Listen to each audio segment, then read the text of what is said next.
Welcome to another replay commentary, including the best orc player in the Warcraft 3 history, also known as Grubby. And yeah, I'm really looking forward to this game. First of all, I am the undead player in red. This game happened in the Battle.net Pro Ladder season back then in 2008. And this used to be a share account between Farmer, German human player who also played EPS, I guess the last 2 seasons, and yeah, and also I used to play on this account. And well, what could be better than commentating a game between well, one of my games, and most important is the fact that he is the best orc player of all time in the Warcraft 3 history. So lean back and enjoy this game. So it has been a lot of good players going on in the Battle.net Pro Ladder season in 2008, which is almost like 5 years ago from now on. And there has been also people and players like Lucifron playing in this ladder, Grubby, Fury, Hazuops, Sase, X-Lord, and many others, and of course Grubby. Yeah, so Grubby is, since this game happened in 2008, he still decides to go for the Farseer, because Blade Master wasn't really usual to pick here in this matchup, since Orc had, well, back then, well, it still is, but I guess tactics changed a bit. But yeah, back then the tactics used to be Farseer first, with the Tauren Chieftain second, with the fast tier 2 tech, which is still pretty normal nowadays. But once you reach tier 2 as an orc versus undead, then you basically went for a tier 2 expansion, because then undead wouldn't be able to cancel it. So most of the time the orc expo came through, which means that they had a really high economy advantage in this game, which lead them to win later on. So you might be a little bit surprised, because I'm not really going for fiends in this game. As you can see, I have my well, my second Sigura is already up there, and I produce a lot of ghouls actually in my base, and there's a 5th ghoul already coming soon out of my crypt, and there goes my acolyte, I guess. There we go. So first experience points goes to the Farseer due to the acolyte, while I managed to call the Gnoll Warden, so he kinda lost it. And that's pretty crucial for him, because you really need a level 2 as soon as possible with the level with your Farseer. And I also just managed to call the Spirit Wolf, so that game got me a bit more additional XP here. Yeah, so there we go with the tier 2 tech already. I guess I'm a bit faster than him. Yeah, just a little bit, just like 1 more second or 2 more seconds, but yeah, that doesn't really matter then who's actually faster. But you can see that we both teched at the same time.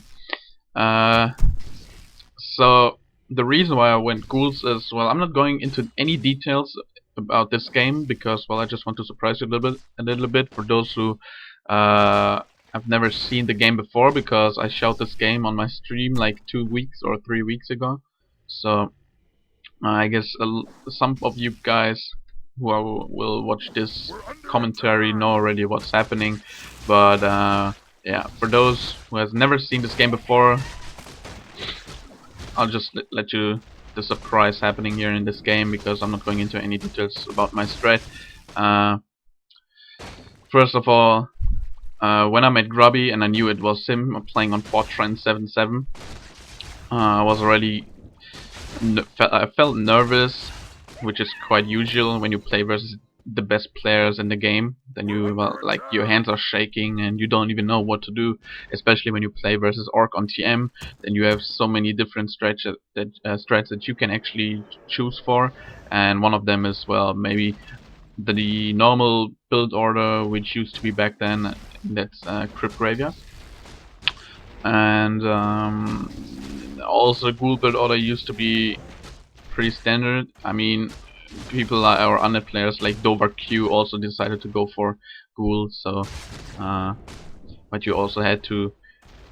Well, if you went for ghouls, then you definitely had to get this micro out there in fights. Otherwise, you would just get stumped by TC Wyvern, Chain Lightning, stuff like this, and the usual stuff from the Orc player. So I tried to creep here with my ghouls a bit solo, but he just turned back just to creep check my ghoul over here. I'm not sure if he survives, but my Death Knight's already level 2 while his Farseer is still at level 1 and only earned 62 experience at this point, which is not that much at the moment. But, well, due to the fact he just reached tier 2, he just gains a bit more additional XP from creeps since he's still sitting on one hero. And each tier, once he, well, takes to tier 2 and to tier 3, he gains additional XP on a solo hero. So nice round on the grunt here, so he's losing one grunt. There's no chance to get this grunt out of there, except you have a Blade Master with the Windwalk, and then you just backstab the grunt out of there. So this Gnoll Overseer goes to me, and well, let's go into my base, and as you can see, I'm going into a fast tier 3 tech. My third Sigra is already up there. I have 3 more ghouls on my base left, so I can collect some more woods. One of these ghouls here went just back to the main, since I don't really need him anymore. And my Death Knight is almost level 3, and that's just because of the grunt that I killed, the fact that I stole his Gnoll Warden level 3 and his Spirit Wolf, so that gave me a lot of experience points. And here we go with the creep check, and as far as he has to be a little bit careful here with this round. Now I'm trying to surround his grunt and just failed once again. And it wouldn't be grubby if you just got surrounded in like 2 seconds, but failing miserable here with the surround because he has such a smooth movement speed. But this time he just forgot about to move on with this Farseer. So nice round over here on a Farseer. So I have to also be careful with this one ghoul here, otherwise he will get the experience points. And well, this was really one close attack to the ghoul here. And here we are with the Tauren Chieftain, which I actually mentioned before, and to Mysterious, he just noticed that he noticed that I'm going ghouls. I just bought the potion of invisibility and nice stomp, by the way, on my Death Knight.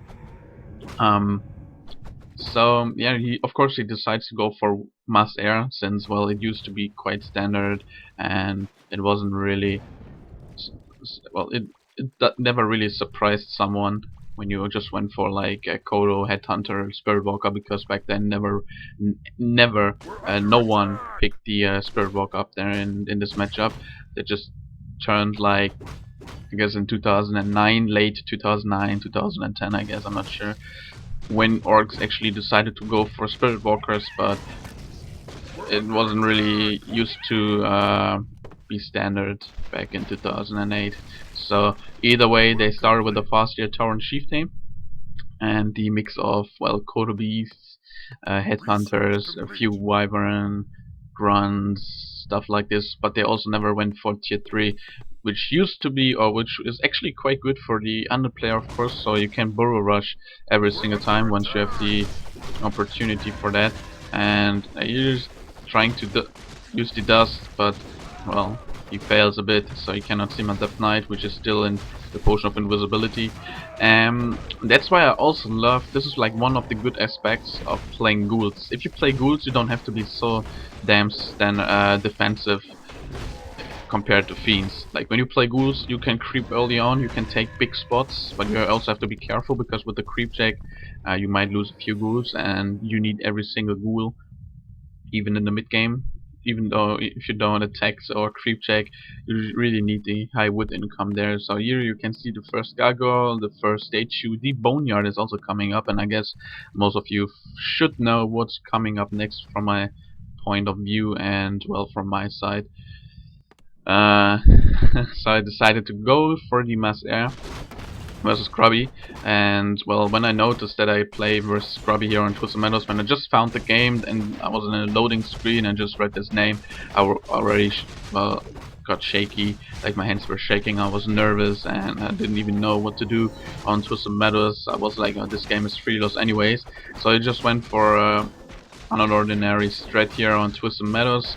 And as you can see, he's not really scouting at all. Like, he doesn't even know that I'm going for a boneyard. He doesn't even know that I'm going for gargoyles. Like, all you can see is the sacrificial pit, but that means nothing. Back then, players used to play with the sacrificial pit anyways, just because of the shade, so you can notice where the orc is creeping. So you get some additional informations about this game, and also some creep checks might be good in decent situations then. So he's losing on grunt, which got me the level 3 by that, and now he's turning to the top left side, I guess, because here you can see the peon, and I guess he's trying to set up this expansion. And like I said before already, it used to be quite standard that orc went for a tier 2 expo, so I guess on Twisted Meadows, of course, Grubby is not that stupid. He just took this spot because I guess he thought that I wouldn't really think about this spot where he's going to expo. So nice plan here by Grubby, but due to the fact that I also noticed that he's creeping far away from his main, so that's why I decided to go into his main as well, or instead, and just rush all of his burrows. Since yeah, there's no tier 3, there's no fortified upgrade on his burrows, and as you can see, the standard style, or well, the play style back in 2008 used to be quite different than up to nowadays. So he's losing 4 burrows already, and he's down to 20 maximum supply, and I guess the last one, he will lose the last one for sure. I have to be a bit careful with my destroyer because there are 2 more raiders incoming, and nice end snare on my 2 destroyers over here. And I guess now I'm TPing out, this burrow should go down, but also this destroyer dies. But that was a really nice trade here for me. He just lost like 4 or 5 burrows in total, and is down to 10 max supply, which is just his main. And there we go with this hidden expansion. I can switch from my point of view. Yeah, I know a lot of people say you can switch the player replay vision with F11. I know that since ages, but well, I'm quite lazy. That's why I just click on this and switch players. So I've already one defensive upgrade, and you really need those defensive upgrades, otherwise bats will just explode like hell in your army and cause more damage with no upgrades. But if you have like 3 maximum defensive upgrades, then orc needs a lot of bats just to kill 1 worm and a lot of destroyers actually. So as a good undead, you should pick up some good scrolls like Scroll of Healing and this Scroll of Protection. That's what I'm doing here, because you need the additional armor just to save up your air army. And there we go with the Skeleton Scout. I remember that when I showed this replay on my stream, a lot of people told me that I was map hacking in this game, but that's of course absolutely not true. I already said a few minutes before and mentioned multiple times here in this cast from now on that orc used to expo at tier 2, and that's why I also went for a good scouting on this game. And also Twisted Meadows is kinda hard, of course, first of all, to scout every single spot here because it takes some time and you don't want to lose every single second just because of scouting an expo, and then in the end there's absolutely nothing. So that's why I also picked up the shade, but furthermore I picked the shade for the boneyard, of course, which is like the sacrificial pit that you need for the boneyard. Grubby decided to creep the red spot over here while I'm creeping the red spot at the same time, and it's really risky. Well, people also ask me, why would you play 1 hero versus a good orc? And especially must air. Like I said before, I used to I felt quite helpless here versus Grubby. Like I said before, he was the best orc player back then, and when you're nervous you decide for some really funny strats. But unfortunately Grubby decided to go for fast air must air, which is quite good for me, of course. But yeah, I guess I could have picked up the Lich, but if you pick up the Lich then you have to spend less supply into air, and that's pretty bad actually, I guess. So that's why I went for one solo hero. So my Defner is already level 5 just because of the PN kill on the bottom part, because he tried to expo once again, and that's what you should actually do here in this point, or in this case. As an orc player, of course, you always have to make sure that your expo goes up. And here's the TP, and 2 more bets are coming out, but I already have 2 defensive upgrades, but that doesn't really matter because he just killed 2 gargoyles. So 2 bets for 2 gargoyles, but also was able, or well, I just made sure that his burrow dies here, so he's down to 60 maximum supply, so he cannot really produce more units except 2 more bets. And I also forced him to TP out, which means that he lost a bit of his time to creep some important spots, but yeah, his moreover is faster, and his Tauren Chieftain are already level 4, so I guess the most important part about this is that since I picked Moss air units, he's going for the Tauren Chieftain, and Tauren Chieftain is quite weak versus air, of course, because his shockwave cannot hit the air units, unfortunately. So yeah, and since I have a shade on his army and I know where he is, and he's going with the chain and suicide from his beds, I just decided to creep check him because I felt like I can really win this fight. And as you can see, I already have 2 worms. I have like 1 destroyer, 2 gargoyles, and 1 more statue, 2 more statues already.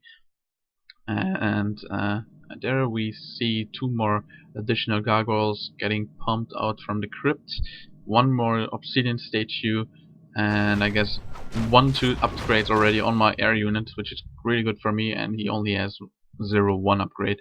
So yeah, for the first time I see the tier 3 tag back then from Grubby, I guess just because of the fact that he needed the poison first of all, and also what more important was the I'm not sure how it's called, but he really needed the fortified upgrade armor on his burrows.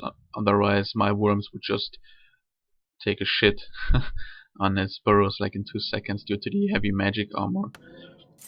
So yeah, I sold the Rune Bracer because I never really read the Rune Bracer. I felt like my Death Knight is safe anyways, so it doesn't really matter if I have Rune Bracers or not. So 66 supply for me and 56 for Grubby at the moment. And I wasn't really sure if he expoed somewhere else. So as you can see from my point of view, there just appeared a green circle on the minimap, which means that I just sent my shade on some spots here just to check out and make sure that he doesn't really have a expo going up there. So 4 more bets are coming up there, and I have the Orb of Corruption already on my Death Knight, and 1 hit and 1 level 3 call is enough to kill 1 bet, as you can see, because they have 325 maximum HP, and 1 level 3 call deals a lot of damage actually. So he loses 2 bets and just exploded 2 more bets, which means that he just lost another one, which is really good for me and bad for him because he just lost 3 bets in total. And when you have bets and you fight versus Mazer, you don't really want to lose your bets for nothing. But since my Death Knights are almost level 6 and it's currently sitting at level 5, that means that I can simply one-shot any bets whenever I want to. So 68 supply for me, 50 for Grubby at the moment, so he simply has absolutely no army. There we go with the fight. The scroll protection is getting used, and due to the fact that I just dispelled his spirit wolves, my Death Knight just reached level 6 by that.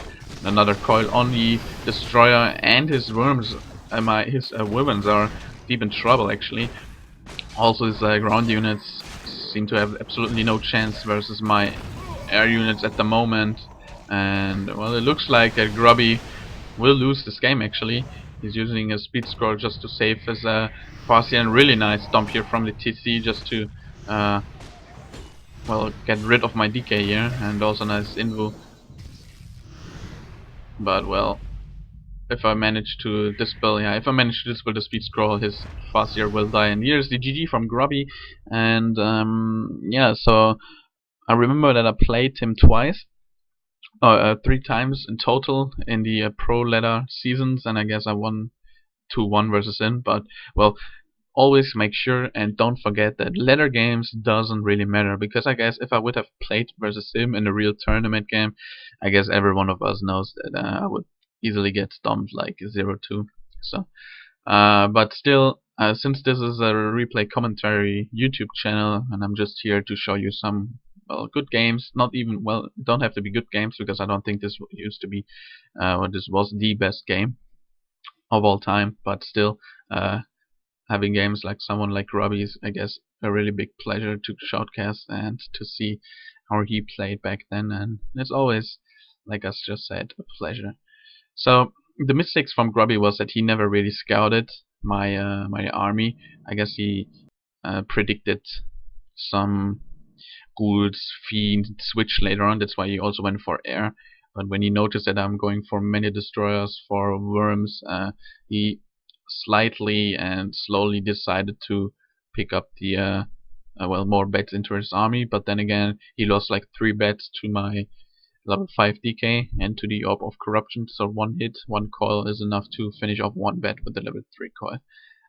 Yeah, so he lost three bets because of that, and also he just had a Torrent Chieftain, and Torrent Chieftain is quite useless versus air units. So you want to make sure that you can help your Farseer or your whole army, and with the Torrent Chieftain versus air units, he's completely useless except versus ghouls. But ghouls are just there to deal some damage, just to tank the damage actually, so the air units won't die that fast. And thanks to the for the scroll, as you can see, I just lost gargoyles and still have my worms up here and my destroyer. One more point also is that he never really had the chance to expo in this whole game, so he had no additional income to win versus 1v1 base versus undead, and also he really needed more bets and more Wyvern here just to hold this fight in the space a few minutes ago. But as you can see, 3 Wyverns are not enough versus level 5 DK, 2 worms and 3 destroyers. So yeah, I hope you enjoyed the game. I might shoutcast another game from a pro ladder season, and it might be the Undead Mirror between Hazuops and me. This will be probably the next game. And yeah, if you like this game, just feel free to comment, and hopefully you enjoy.